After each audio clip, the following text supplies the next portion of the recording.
Hello everyone and welcome back to part 4. In today's video, we are going to finish off everything related to the infrastructure for this application, and I promise from next video onwards, we will be focusing full time on the actual functionality of the YouTube code application. No more funky business about the backend infrastructure. So let me actually run this application before we start off. Let me start it in the simulator and see how it looks like.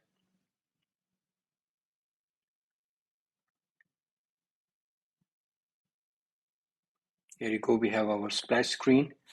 And you see a basic page coming up which just has a welcome to .NET MAUI. It's just a label. Let me show you what do we have. If I go to my app.xaml, all we are doing, we are saying that our main page is going to navigate to a new instance of start page. And if I go into this start page, what do we have? It's a simple content page with just a label, no styling, nothing applied to this so far. Even if I look into the code behind, nothing is there. So in the last video, we built an implementation of a base page. We need to start making changes to our start page to make use of that base page. That is actually very simple. All we have to do, in fact, we can just replace it with base page instead of content page. And then in our start page, we can replace this content page with the base page that we created over here. But it will not automatically or automagically hook up with your view model. At the moment, we do not have a view model. So let us add a new view model. Let me create a new class. So we have a start page. I'm going to create a start page view model. So it is not going to automatically connect to this view model. So how do we make this link automatically without having to write this piece of code again and again? So for that, let us do something. Let's go back to our Maui program first, and we are going to, let me fix this. We are going to first of all register the services. Let me register some services. Rather than registering them over here, I'm going to create a new method, register services, or let's call it app services. And we are going to pass in the builder.services to it.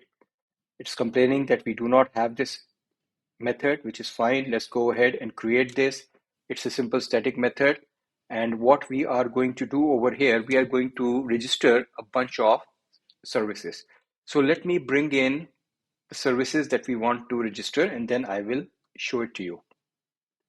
I'll explain what these services are doing.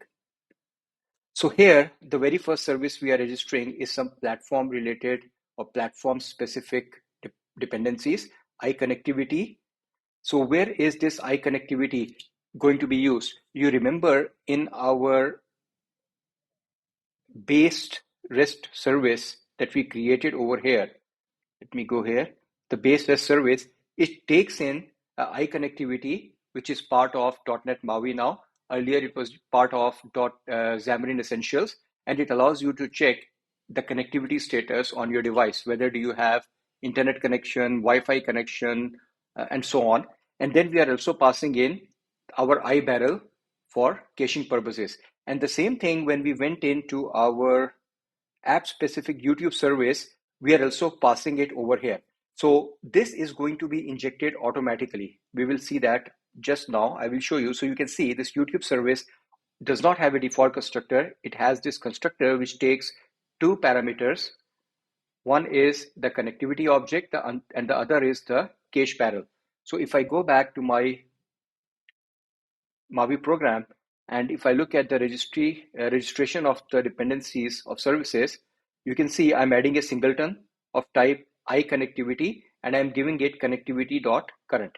So every time any object, when I create through the dependency injector container, and it requires an instance of iConnectivity, it is automatically going to send back connectivity.current object. Similarly, I'm going to use the cache object or the cache barrel for caching purposes. So in application startup in Maui program, I'm going to say my barrel.application ID is equal to constants dot application ID, and that is the reason in our constants we defined this application ID. It can be anything that you want to give. It just has to be unique. So we just give it this, and then I'm again registering an instance of this iBarrel and setting it to barrel.current. And then I'm also registering service.addSingleton. So I only want one instance of my API service ever to be available. So this is my iAPI service interface, and it is going to use YouTube service. And if I go back to my YouTube service, you are seeing I'm not creating any instance of this YouTube service automatically because I have created or registered these two dependencies. Whenever an instance of YouTube service is requested, it will inject these two services to while creating a new instance of YouTube service. But we are registering it as a singleton, so it will only instantiate it once, and every time we request it, it is going to reuse the same instance again and again. Now, after we have registered this, wherever we want to make use of this API service, for example, as we will see in our start page view model or any of the other view models or anywhere else in the application for that matter, we will just have a pointer to iAPI service, and it will automatically give us a single instance of YouTube service. If I go back to my view models in the base, actually, we did implement iAPI service. So every time any view model which is based out or inherited from this app view model base, it will automatically have this YouTube service injected into this. Now with this created, let us go and in our views under base, let's create a new class. This is again going to be a content object, but this is the base page that we will actually use for all of the views or all of the pages in our application. So I'm going to give it a name. Let's call it view base. It's a simple class, view base. Now, one of the thing I'm going to do, I'm going to make it generic. I'm going to say it is whenever we instantiate or derive from this, we have to provide the type of this view base, and it derives from page base.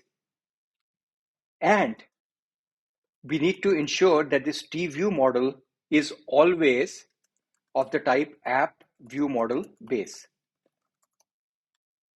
Let me add app view model base.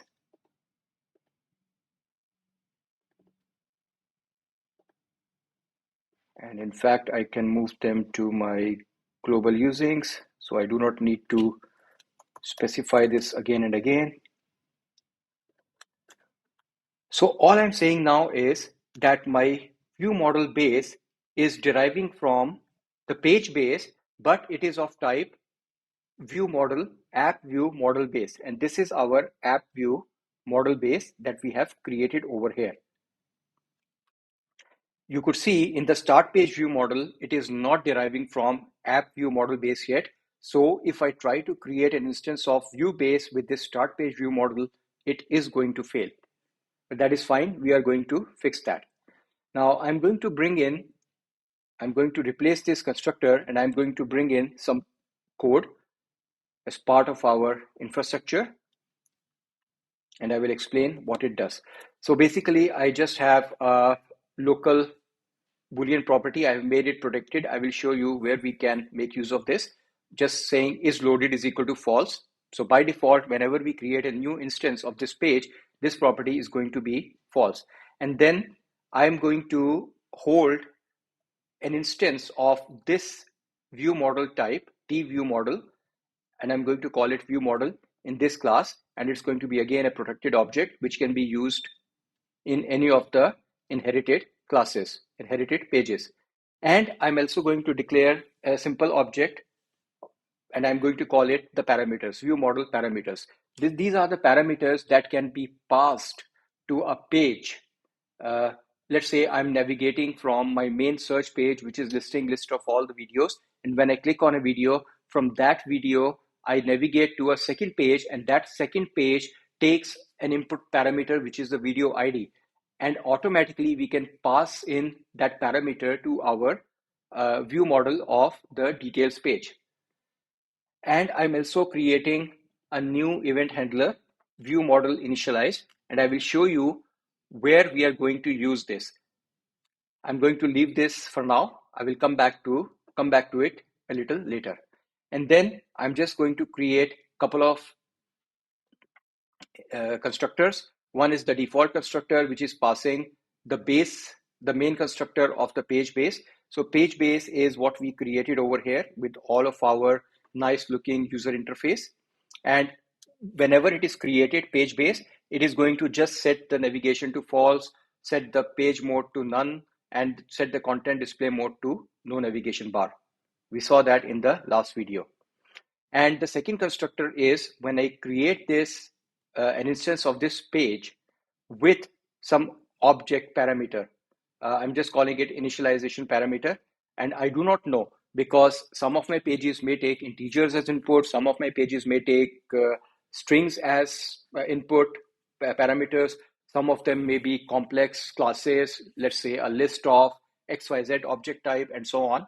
I'm just storing it in an object, and I'm setting this view model parameters equals to this initialization parameters. Now, this is where, or next is where the magic needs to happen. So for that, we are going to override the on appearing method or on appearing event of this view base object.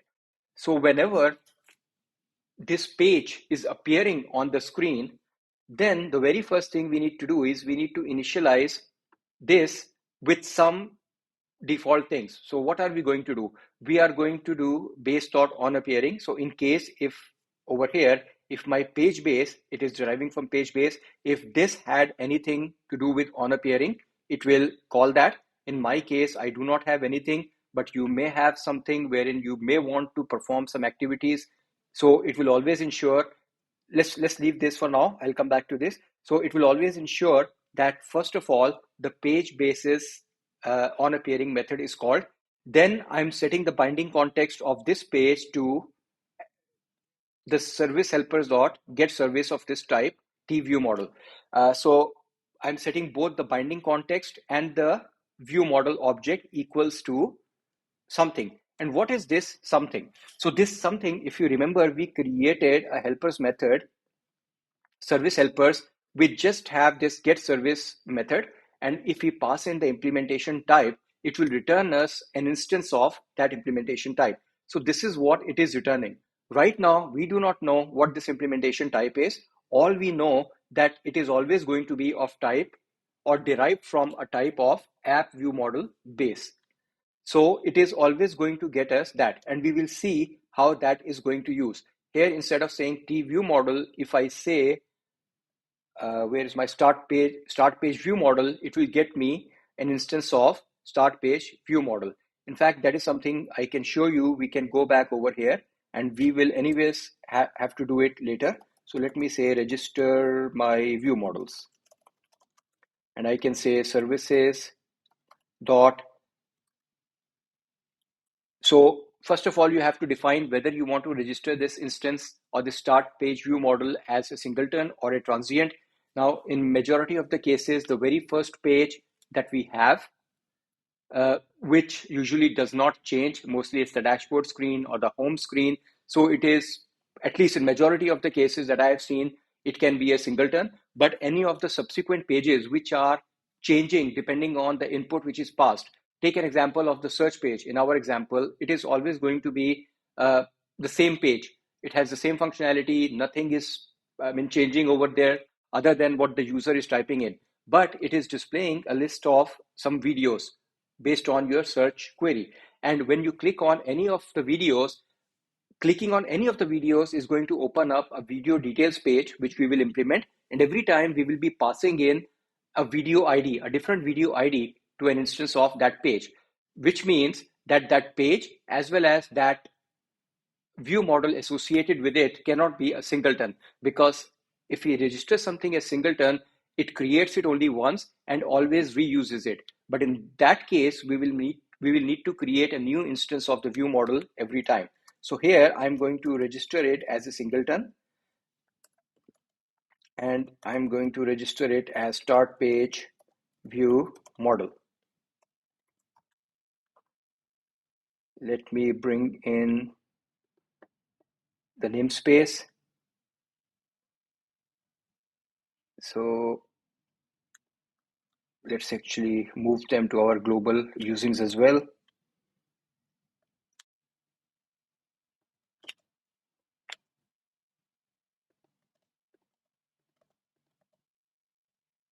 Come back to our Maui program. So we have registered an instance of the start page view model. Now, if I go back to my view base, basically, if I create a new instance of the view base with the type start page view model, basically it is telling the services helper to get me a service for start page view model. And it is going to assign it to the view model local variable that we have created over here, the property, as well as the binding context. So it is going to set the binding context of this page to this view model automatically. You don't have to do any of this wiring manually. The other thing that we are going to do, since it is derived from the content page has a navigation object as well as this page itself, which contains many helper functions such as displaying alerts or showing action sheets and so on. So what we are doing in our view model, we are setting the navigation service to this page's navigation instance, the iNavigation, and then we are also setting the page service variable of or property of our view model to this page itself. And then I'm going to check if we had or the implemented class or the implemented page had registered a function to be called at the time of initialization, and it had a hook. It is going to check and invoke that method wherever applicable.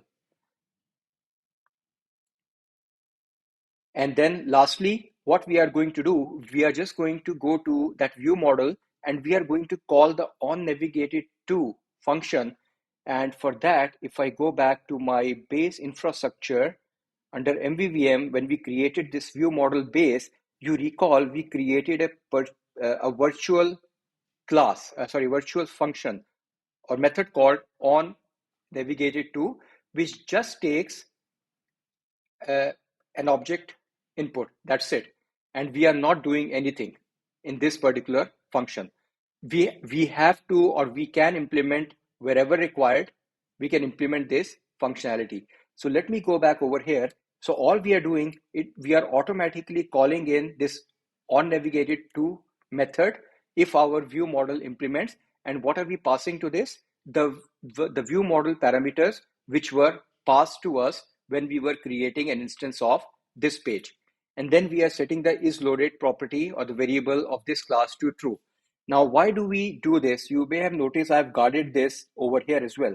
If at the time of on appearing, I'm checking if it is not loaded before. So to start with, it is always not loaded. First time when we run, we check it is not loaded, true, go and execute all of them and then set the is loaded to true.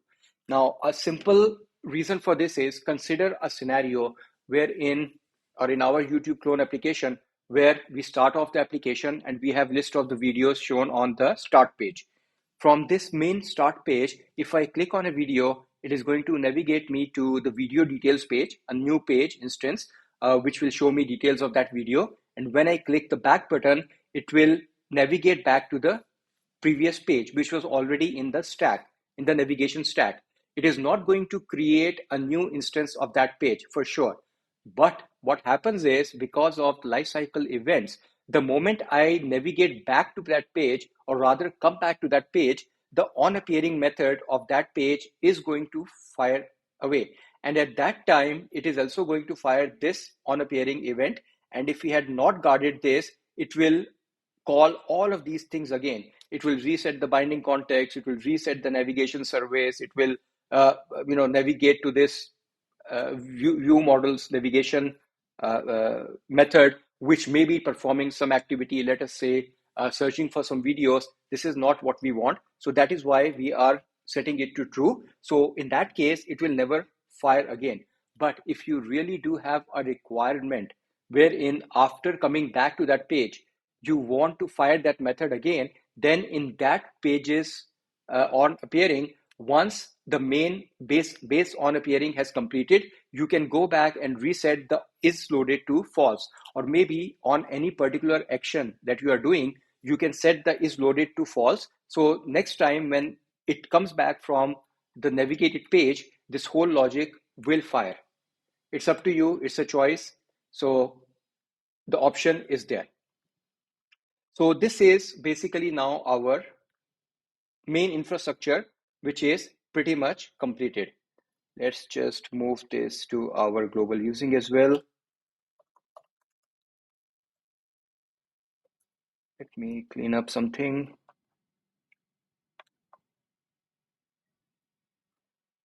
So we are done with this.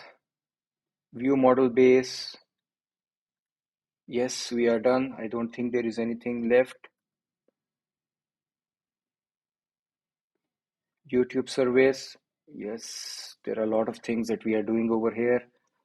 Let's remove them and move to our global usings.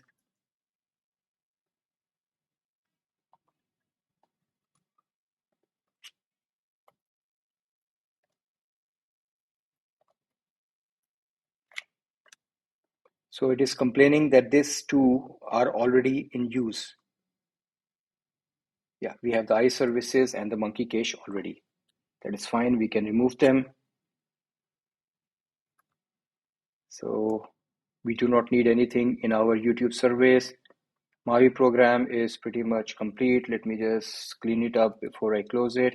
By the way, I will be checking in all this code once I am done with the course. I'll be checking in all this code to my GitHub page, and I will share the link to the repository towards the end. Now let us go back to our start page view model over here, and let's do something. Now you recall we said that our view-based implementation needs to ensure that it should be of type app view model base. So this is what we need to do. We need to ensure that it is of type app view model base. But now it is complaining because this function needs to take in the iAPI interface. If I go back to this, it is expecting an injection of app API service. So let me copy this over here, and I can pass this on to my base page, to my base view model, app API service. And that's pretty much it theoretically. Now, let me just set something. Let me say this dot title. I can set some title to this page or this view model, and we will see how this is being used. In fact, I can tell you in our base page, you remember in the base page, we had created an area for our page header title. This is where it is going to appear now. So let's close this. So this is our constructor. And then the only thing that is left is to override the override async void. We call it on navigated to. We put override on navigated to. Yeah. So public override async void on navigated to. So this is our on navigated to function, which will automatically be called.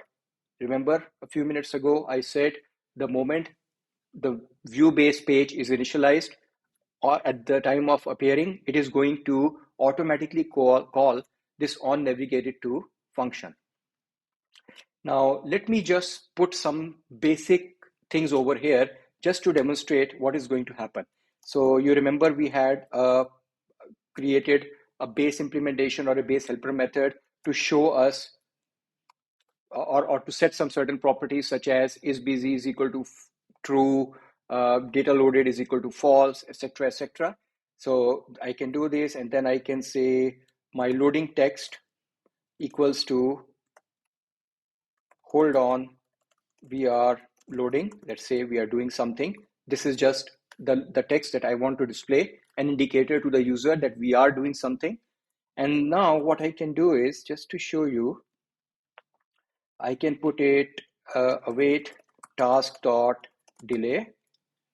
Let's say delay it for 3 seconds, and then I can catch some exceptions. Let's not do anything in these exceptions for now. We will come back to this in a while and to show you. And then finally, once I'm done, whether it is success or failure, I want to set back my loading indicators to false so that I remove everything. So this is our simple implementation of start page view model. Basically what it is doing, any page which has implemented or which has said that I have start page view model as my base view model, this is the function which is going to be called automatically at the time of the page appearing.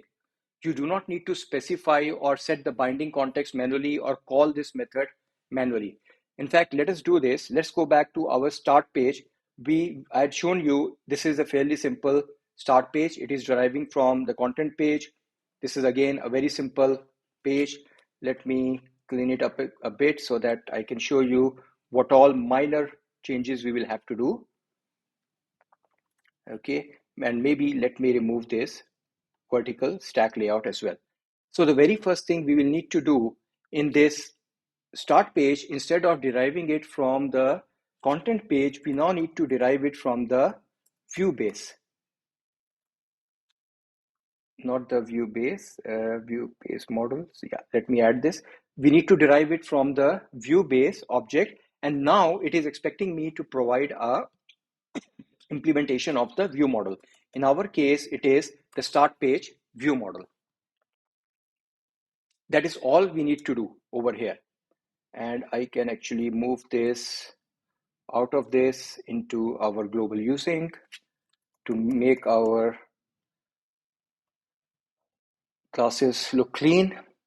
So yeah, go back over here. It's simple. The only thing now it is complaining is that this class declaration cannot be different than what is implemented over here. So what we need to do, we need to actually change it over here. So we need to derive this from page base. So the way we can do this, we can call it XML namespace. Let's call it views equals to views. Let me find my implementation, views.base, or let's call it base views. And now I can go ahead and I can say base views of type view base. That is all that I need to do. So that is the first thing that we need. Now, what is the next thing? Next thing is I need to specify the data type for, or in fact, before I come to that, let me specify some properties. I can actually remove this title property and I can replace it with the page title property. If you recall, go back to our page base. We had created a page title property. We also created a page mode property and the content display mode property. So there are 3 or 4 different properties that we have created, which we can now set in our page, in our individual pages. So I am going to bind it to my title property from my view model. Now, I know the default behavior of all these bindings is one way, but I still prefer to explicitly specify so that I know which one of these are one-way bindings and which one of these are two-way bindings. So I'm saying, okay, my page title is bound to the title property from the view model. And where is this coming from? In our case, when we instantiated this start page view model, I just gave it a name, tube player. I could in fact give it any name, tube player, or let's call it my Maui tube player. I can give it anything. The other thing now I can specify is what is my page mode. So in this particular case, you see automatically IntelliSense is picking up all these. If I go to page mode, these are the 4 page modes which are available. It is picking up everything for you automatically. So it is of type menu. And what is the content display mode? So here I am going to use a navigation bar. I do not want to extend it into my status area itself, right? And it is always a good practice to give this page a name. Again, you may or may not use this in, but at least in my pages, I always give them a name, usually root page, so that anywhere if I need to reference, let's say in data binding, I need to reference anything, I can always refer to this root page. And I will show you in an example later on once we start building the actual page implementation for search, how I'm going to use this. So this is done. Now the very next thing that I'm going to do, I'm also going to add XML namespace for my view models, and I will tell you why are we going to use this. Because if I run this application now, it is going to complain. So because what we have done in our start page, we said it derives from this start page view model. We have to specify this for our implementation. So XML is XML namespace. Why it did not pick up? XML namespace view models equals to CLR dash namespace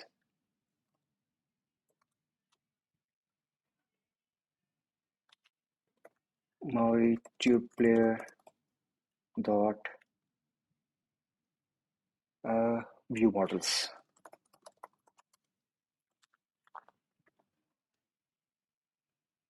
View models name was not found on view base 1. Yeah, okay, XML namespace. So my typing mistake. So here I have just created a reference or a namespace, and now what I can do for this particular page, I can say that my type arguments are of the type view models and start page view model.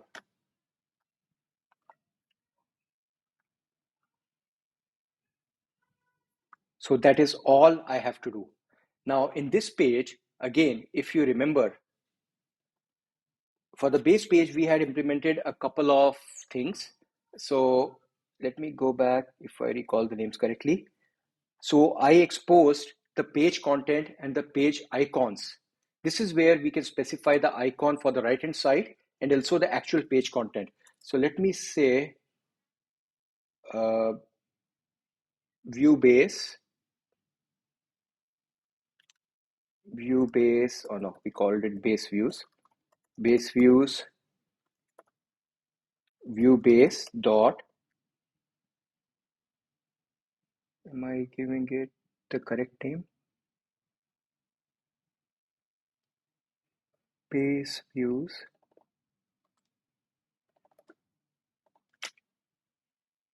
page icons. Yeah. So here I can actually go ahead and define my icon. So as an example, I am just going to put in a simple image button, and we had already provided a style for our image buttons, static resource, IntelliSense picks it up, icon button style. I'm going to give it an image source of ICN settings.png, and that's pretty much it. And then similarly, what I'm going to do, I'm going to say base views, view base dot page content. This is where our main content is going to come in. So let me just do something. Let me put in a simple label, and I'm going to give it a style of static resource uh, say medium text 20. Okay, sounds about good. And I'm going to say is visible equals to binding. Now, what is happening over here, it is not bringing in this IntelliSense for me, because this view model, which is the base for this, or the binding context for this page, has this data loaded property. So how can we fix this? Usually what you do is you specify your data type and you specify the same view model as well. Sorry. So now if I go back,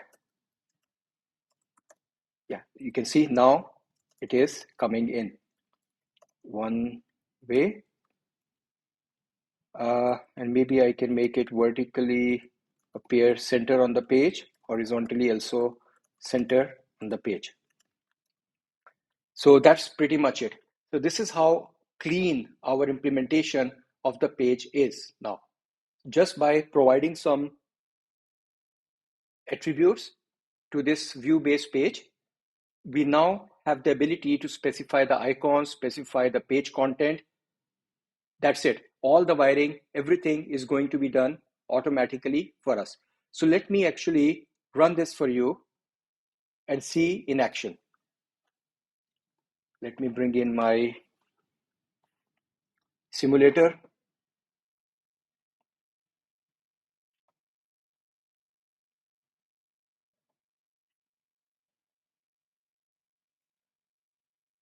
Now let us see what will happen. Something interesting is happening. You see over here? So a few things. First of all, we now have a hamburger menu at the top, the icon, because we specified it to be of type menu. If I go ahead and change this to, say, navigation or model, it is going to display different icons for me automatically. Secondly, I provided this page icon over here. I just put in an image button, and that image button with the settings image is being shown over here. Here in my view model, I called the title to be My Maui Tube Player. It automatically picked it up and it is showing it over here. Let me actually change that to just Tube Player.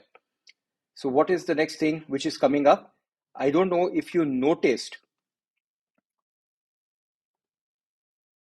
Let me actually run this again and show it to you. So when it loaded, it was loading, it showed me a loading indicator with some text for 3 seconds. This is what we had put over here. Let me put this. So first of all, the loading text we put is hold on, we are loading, and then I delayed this. I just waited for 3 seconds. And this is what you will see over here. You see, hold on, we are loading, and it is loading something for 3 seconds. If I make it 10 seconds, this spinner will keep on spinning for 10 seconds. This is basically the time we will take for our API call. It might be a few milliseconds, it might be a few seconds, can be anything. Now, one thing that you notice, what we also did over here, I put in a label control over here, and I said that display it only when the data loaded property is true. If I go back to my view model, you notice we had set our loading indicators to true in the beginning, and then we set them to false. Let me actually go to the definition and show you. When we are loading, we are saying data loaded is equal to false. But in this particular case, when we are ending, we are not setting the data loaded to true automatically. There is a reason for that, because there may have been an error that can be thrown in between. So if an error happens or occurs during execution, let's say making a REST API call or anything, we do not want to display our content. Instead, we may want to display some error message. So for the time being, let me just set the data loaded is equal to true, just to show you. And I'm going to rerun this. And if I change this loading text to something else, it will display very nicely as well. Whatever text we want. It can be, I think in our real example, we will put something like, please wait or please hold on while we are searching for the videos you requested, etc., etc. So now The application is going to load up, and it's going to run this spinner for 3 seconds, and still data loaded is equal to true, but it did not pass on. Let me quickly check. Label is visible is medium light text. Let me remove this and see if there is an issue.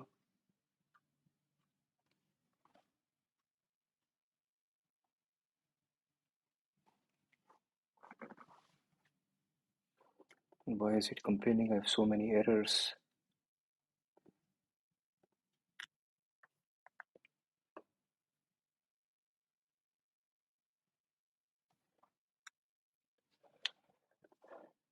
It is not showing up. Let me put this in a vertical stack layout just to be sure.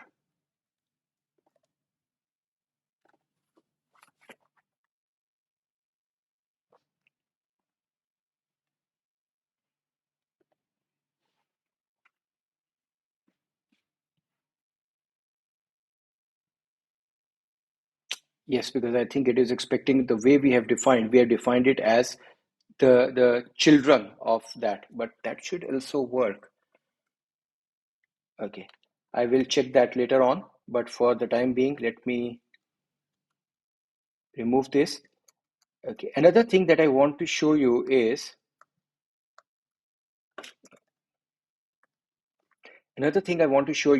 over here, what we want to do. What if something goes wrong? What if I say throw new internet connection exception?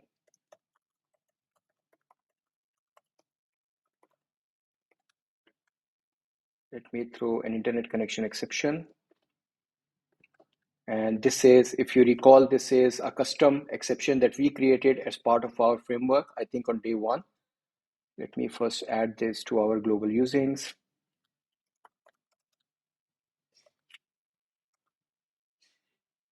Now, if I go back over here, what I can do, I can replace this simple catch with something more interesting over here.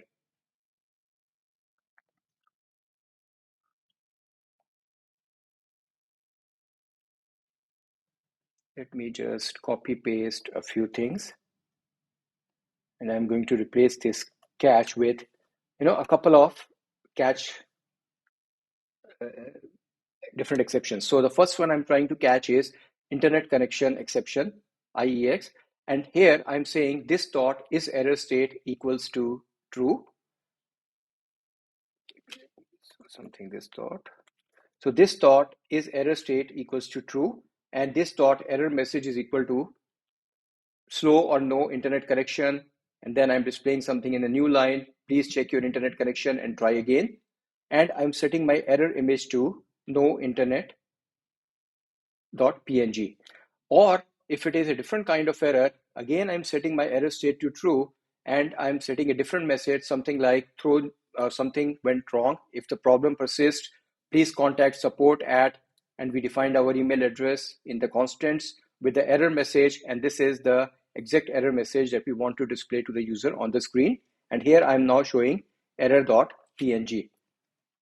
So let me now run this. Let me also increase this time to 5 seconds. And if you recall, in our page base, we had implemented, first of all, a busy indicator. This is what you were seeing just now. And also, we had put in an error indicator. You can check out the last video where we implemented this. Let me actually go ahead and run this first. So after we have waited for 5 seconds, let's say our API call took 5 seconds and something went wrong, or maybe internet was not available at that point in time, and also nothing was available from cache, we should be throwing, or that API call will be throwing a new internet connection exception. So let us see how that plays out.